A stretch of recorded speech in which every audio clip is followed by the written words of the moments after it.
তো hello everyone, কেমন আছো তোমরা সবাই? আশা করছি সবাই খুব ভালো আছো আর আমিও খুব ভালো আছি। তো চলে এলাম নতুন একটা মিনি ব্লগ নিয়ে। তো আজকে সানডে, কিন্তু আমি আজকে কোথাও ঘুরতে যাইনি, কারণ আজকে আমি যাব অন্য একটা জায়গায় একটা পুণ্যের কাজ করতে। সেই পুণ্যের কাজটা কি সেটা আমি কিন্তু তোমাদের সবার সাথে শেয়ার করে নিতে চাই। তাই আমার এই মিনি ব্লগটাকে প্লিজ কেউ স্কিপ করো না, সবাই আমার সঙ্গে থাকো আর আমার ব্লগটা দেখতে থাকো। তো চলো, দেখা হচ্ছে সেই গন্তব্যস্থলে। আমরা চলে এসেছি পাহাড়পুর মোড়ে। তো সবাই নিশ্চয়ই দেখে বুঝেই গেছো আমরা এখানে কি করতে এসেছি। হ্যাঁ, আমরা দিতে এসেছি জল। কারণ এই সারাটা রাত এই ভক্তবৃন্দরা কিন্তু হেঁটে হেঁটে যাবেই সেই মহাদেবের মন্দিরে। এতটা পথ যাবে এতটা গরমের মধ্যে, তো আমরা দেওয়ার মধ্যে জলটাই দিতে পারবো। আর আমরা জানি জল দান মানে জীবন দান, কারো তেষ্টা মেটানো সেটা কিন্তু অনেক বড় পুণ্যের কাজ। তো আমরা এই পুণ্যের কাজটাই করতে এসেছি। বন্ধুরা, তোমরা সাথে থাকো আর দেখতে থাকো আমার এই মিনি ব্লগটা। শ্রাবণ মাসকে কেন শিবের মাস বলা হয়? কথিত আছে পুরাণে যে এই শ্রাবণ মাসে সমুদ্র মন্থন ঘটেছিল, আর সেই সমুদ্র মন্থন থেকে হলাহল বিষ উত্থিত হয়। সেই বিষ মহাদেব নিজ কণ্ঠে ধারণ করেন। সেই বিষের প্রভাবে মহাদেবের গলা নীল হয়ে ওঠে, সেই জন্য ওনার আরেক নাম নীলকণ্ঠ।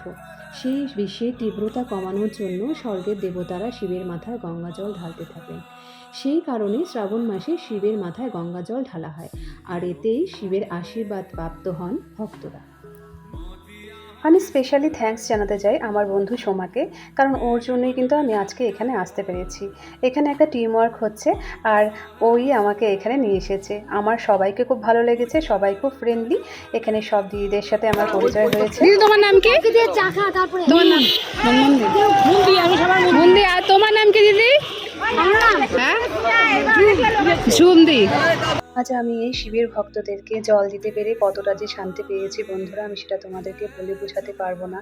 এ এক পরম প্রাপ্তি আমার কাছে।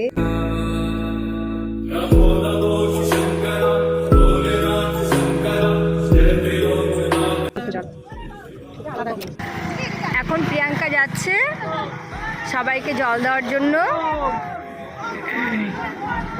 এই প্রিয়াঙ্কার হাত থেকে জল নিল সবাই। প্রিয়াঙ্কা খুব খুশি, ভীষণ খুশি, জল দিতে পেরেছে, খুশি।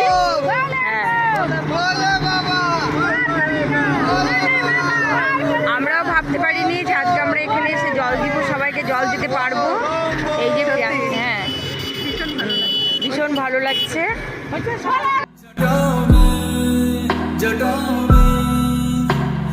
दूसरों के वास्ते तू सदैव ही जिया। আমাদের জল দেওয়া অলমোস্ট কমপ্লিট। তো আজকে আমরা অনেক ভক্তগণের তৃষ্ণা মিটিয়েছি, এটা আমাদের কাছে পরম প্রাপ্তি। তো আমরা খুব খুশি। তো এবার বাড়ি যাওয়ার পালা। আজকে তুই আমাদের সাথে চলে এসেছিস, খুব খুশি হয়েছি। পুণ্যের কাজে আমি সবখানে থাকি, সমাজ সেবা, পুণ্যের কাজ, যে কোনো কাজ। বাম বাম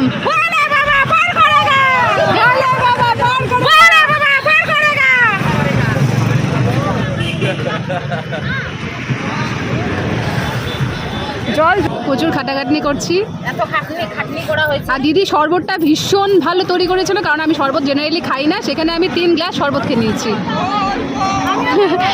রেখা দিয়ে হাওয়া দিচ্ছে মন দিকে। মন্দির, আচ্ছা শরবতটা কে বানিয়েছে? আমাকে আগে এটার প্রশ্নের উত্তর দাও, আমি তাকে একটা পুরস্কার দেবো। দিদি, তুমি কি আমাকে দিচ্ছ? Thank you. তোমার বানানো ভীষণ ভালো শরবত। আমি শরবত খাই না, কিন্তু আমার হাতে ভালো লাগছে, দারুণ হয়েছে। তুমি আমাকে ইয়েটা চপ